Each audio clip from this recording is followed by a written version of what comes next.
बढ़ी चली निया जली चली अमेरिका।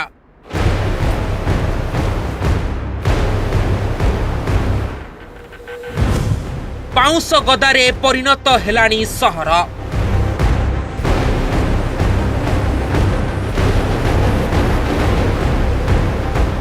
प्रकृतिर निष्ठुर प्रहार आगरे हार मानिछि सुपर पावर। चारिआडे विध्वंस लीला बचाई चली अमेरिकार कालिफोर्निया जंगल रे लागिथिबा भयंकर वनाग्नि।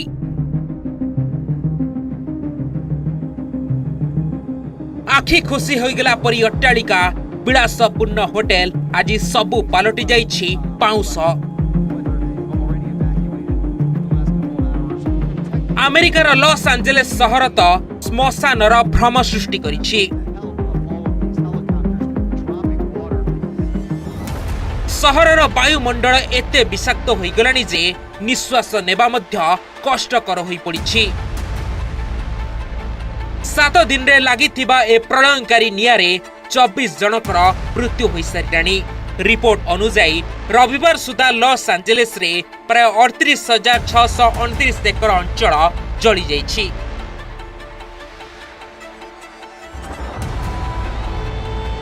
सबुठारु बड़ कथा हेउछि अमेरिका परी सुपर पावर मध्य ए निया को आयत्त करिपारे विफल होइछि। प्रकृतिर कोप आगरे फेल मारिछि सबु प्रकारर अत्याधुनिक उपकरण। दिन राति अक्लांत परिश्रम करी मध्य निया को आयत्त करि पारु नाहांती अमेरिकार दक्ष अग्निशम बाहिनी।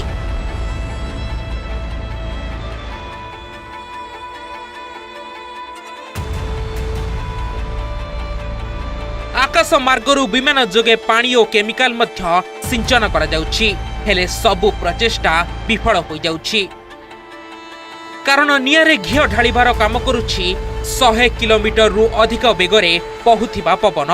फଳରେ निया आयत को आसीबा बदଳରେ आहुरी प्रलयंकारी रूप नेउछि। रिपोर्ट अनुसार लॉस एंजेलिस रे 12,300 रु अधिक घर जली पोड़ी छारकार हो जाइतिबा बेले 135 रु 150 बिलियन डॉलर अर्थात पाखापाखि 13 लाख कोटी टंकार संपत्ति पोड़ी पाउंस होई गलानी। अन्य पक्षरे अमेरिका राष्ट्रपति जो बाइडेन परिस्थिति को युद्ध भली दृश्य बोली वर्णना करिसंते।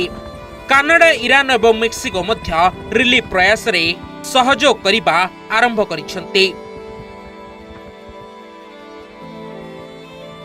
Bureau report OTV.